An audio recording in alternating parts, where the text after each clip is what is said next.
Things have changed a lot since 1991. We're now fortunate that there are Pentecostal academic societies all around the world. Every continent has one or more academic societies.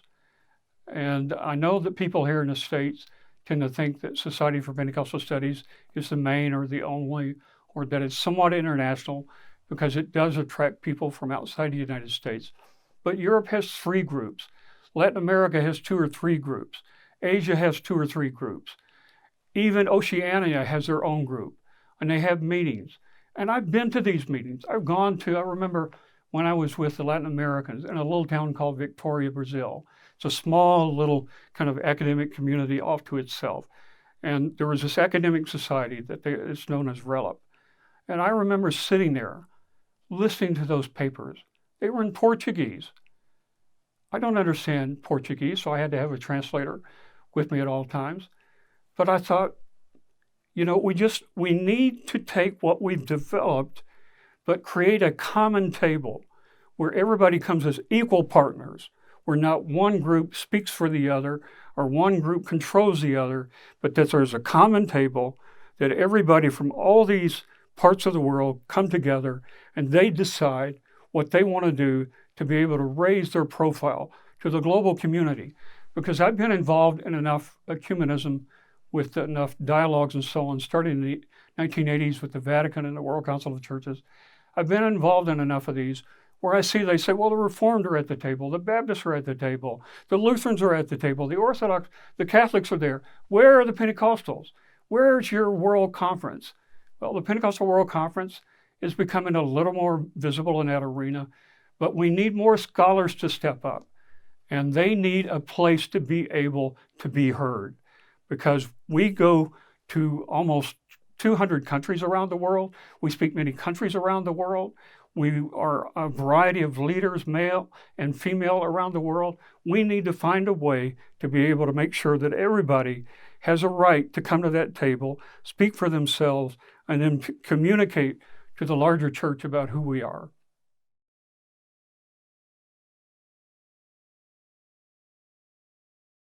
I had the privilege for 5 years to work at the headquarters of Church of God of Prophecy in an executive position. When I took that position, the head of the church came to me and he said, "Go get a passport." I had gone to a few countries, but I hadn't gone a lot of places. But within a span of 5 years, I went to over 40 countries. I sometimes spent up to 6 weeks out of the country. And as I went around, instead of going to scenic sites, instead of just trying to do some tourist things, whenever I wasn't preaching or traveling or having a meal or in someone's home, I would go meet scholars. And when I met them, I would write down specific information, their name, their street address, their fax number. This was long before email and things like that. So by the time I was ready to think about this community, I had a list of 500 scholars on a Rolodex that I could communicate with. And the headquarters that I worked with gave a lot of emphasis on other languages. So we had a full-time translation department in Spanish and French, and any communication I needed to do, whether to me or back to me or through a fax, it was done quickly and easily. We were able to communicate and we were able to move forward. And I just believed, from my point of view, that it was something that God called me to do.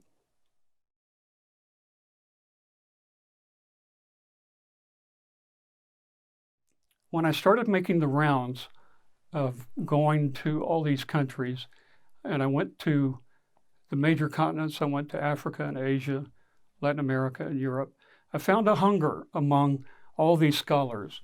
Do you mean that there are other Pentecostal scholars in these other countries, and they have academic societies, and they publish books? Well, one of the things that you learn right away is that you're a privileged person because you're a white male, North American, and you speak English, that you have quite a command over your audience, and you can go to publishers and you can get your commentaries out, and your books can be published and articles and all that. It's not the case for other people around the world. So I came to believe that in the privileged position that I had, that I needed to empower other voices that might not otherwise have been heard. I met people, I remember one remote part of Africa, talking to someone out on the plain area in a deprived part of the world, completely cut off from anything like the country that I live in, and thinking about, but your story is compelling. But your story has meaning. I want to give you a platform. I'm going to make it happen.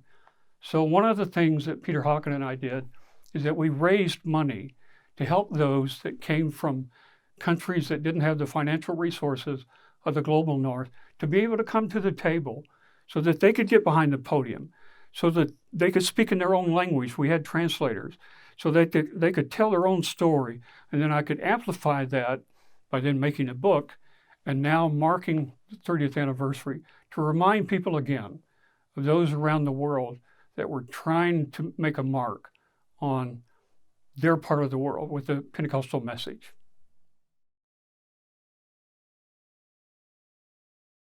I had the privilege of knowing Peter Hawken for a number of years prior to Brighton 91. We worked together in Society for Pentecostal Studies. I remember it was easy to have a lot of fun with Peter because he was a Roman Catholic, and he was quite happy to take it. And he lived in a charismatic community called Mother of God Community. I visited there. I went up there and stayed with him at one time.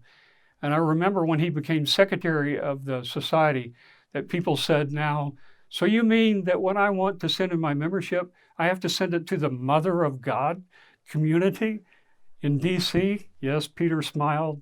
Yes, you do. I'm the executive secretary. You sent it there. So he came down to visit me in Cleveland when I was teaching at the Church of God Seminary in the 1980s. He spent a week with me, and he brought a Timothy along with him. I had never met what they considered a Timothy in real life, and it was interesting to see that because that Timothy was a good cook and a lot of other good things that were really nice when Peter was with me. But that was considered so dramatic in the 1980s. There I was in Cleveland, Tennessee, the headquarters of Church of God and Church of God of Prophecy. You have Lee University, you have the Church of God Seminary, where I was teaching, and a lot of other schools and so on. It's in that little town that when I was a college student and 19 years old, that I first went to Catholic Mass. Because I had been in this small conservative church, closed off from everybody else, but they had this strong teaching about if you have aught against somebody, go to them, the Matthean principle. So I said, okay, I've been told all these things about these other people. I want to go meet them. Why do you and I have aught against one another? Why is there this chasm between us? What are the problems that we have? So I started meeting him. So it was so interesting that in the very same community where I first came in touch with traditions outside of my own, that Peter stayed in my home, but it was considered such a major event that the local newspaper wrote up a story about it. Roman Catholic scholar stays in the home of Dr. Harold D. Hunter, professor at the Church of God Seminary. And I thought, God help us. We're of one body. We're not all the same. We don't look the same, sound the same, but we have one mission, one goal. We serve one Lord. And I just thought it was a privilege to get to know Peter during those years and to be able to partner with him in different kinds of ministry and see that one of the last things that he did before he unexpectedly passed away was to be in Rome, there in the Colosseum, celebrating the 50th anniversary of the Catholic Charismatic movement that has millions upon millions of followers around the world.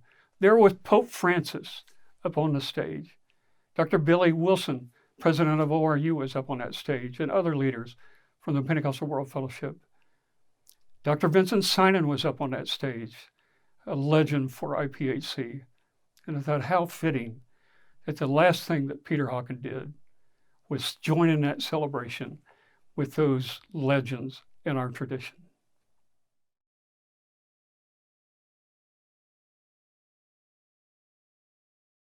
The paper that had the most impact on me during the conference, and the one that has stayed with me the most, was a paper by M.L. Daniel about the AICs in Zimbabwe that he was a part of.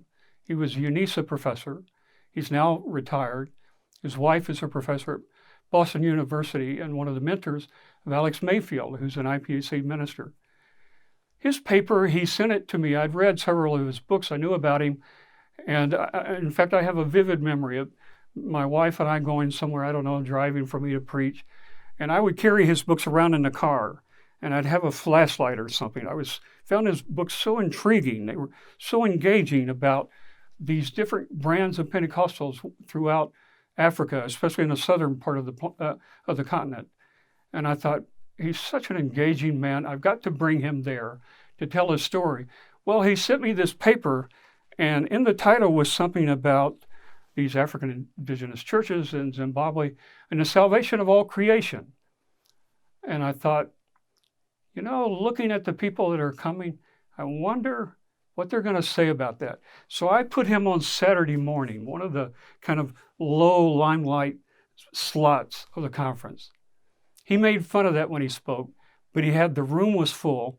And ever since then, it's been one of the most quoted papers that was given at that conference. I had been lecturing on Pentecostal theology when I taught at the Church of God School of Theology in the 1980s. I had done that when I was a professor at large. I remember when I went through Central America, I taught at a variety of schools. And I was in Nicaragua teaching at CEATS, a school where Moltmann had taught when he came to Nicaragua. I remember this well, teaching at the very same school. That when I got to the creation care, that the leader for that particular church heard me lecture on that, and he said, "This is incredible." He said, "I want to drive you around in Nicaragua and have you lecture on this all around, Nicaragua." And we did that. I would lecture during the day at the seminary and then go around there. It was Daniel and his paper that set me on fire to make sure that I could never lecture another course that had anything to do with issues within the Pentecostal movement without dealing with Pentecostal ecotheology. I would go on to publish the first academic article by a Pentecostal scholar. It was delivered at a conference at Korea hosted by Yoido Full Gospel Church that Dr. Wansuk Ma and I organized. And I'm right now in the middle of sessions with the United Nations, the British government, and the Vatican on the very same subject. I'm not sure that it would have happened the way that it did had it not been for Professor Daniel. But if you look at the long list of publications that followed in the last 10 or 15 years, you can see that Daniel's paper at Brighton helped set in motion a lively discussion.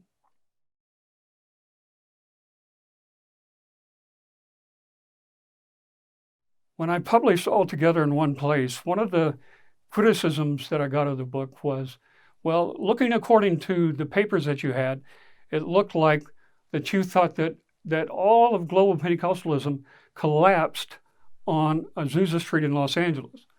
Now, it's true that the family of churches that I'm from, that make up roughly 25% of the 600 to 700 million Pentecostals around the world, that all of us are linked in one way or the other with some part of the Azusa Street story. But there are many other stories around the world. There are stories in India, there are stories in Chile, there are stories in Finland and Korea and other places. And I've gone to these places. I've met the people who tell me these stories and they show me the places. So when I tell these stories, it's not something that I heard about, that I read about. It's something that somebody told me this was part of my story.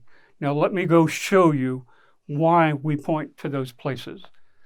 I had in mind for David Barrett to give a paper at Brighton 91 about the global roots. Unfortunately, he declined my invitation. We were not able to provide funding for him, so he didn't come.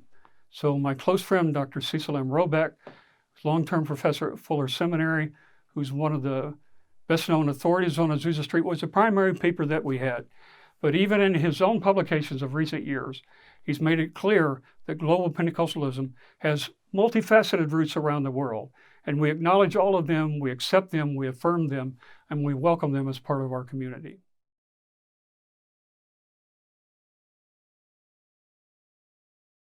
It was interesting to me that when I would go to the American Academy of Religion, when you go to that, it's the largest meeting of scholars around the world, American Academy of Religion, Society of Biblical Literature. Thousands of people come together. These hotels are spread out across convention centers and all that kind of thing. And then they have this huge exhibit area.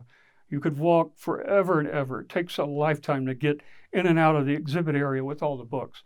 And before the conference, I would go to them and I'd say, look, I've got Professor Moltmann coming to my conference. He's going to be my keynote speaker.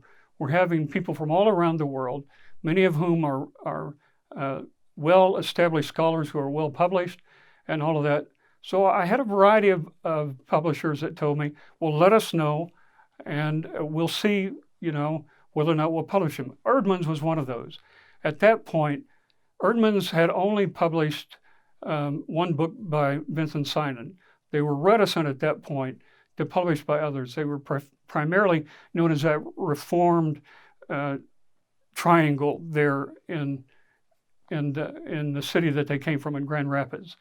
So when I went back to them after the conference and I showed them the papers, they read through them, they looked at them, and they looked at me and they said, no, we won't do this.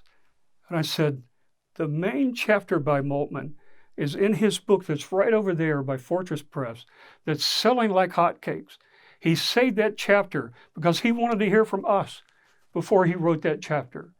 So even though we had that impact, you don't want to publish our book. They were pleasant and kind, but said no. To this day, I think that's one of the mistakes that Eerdmans made.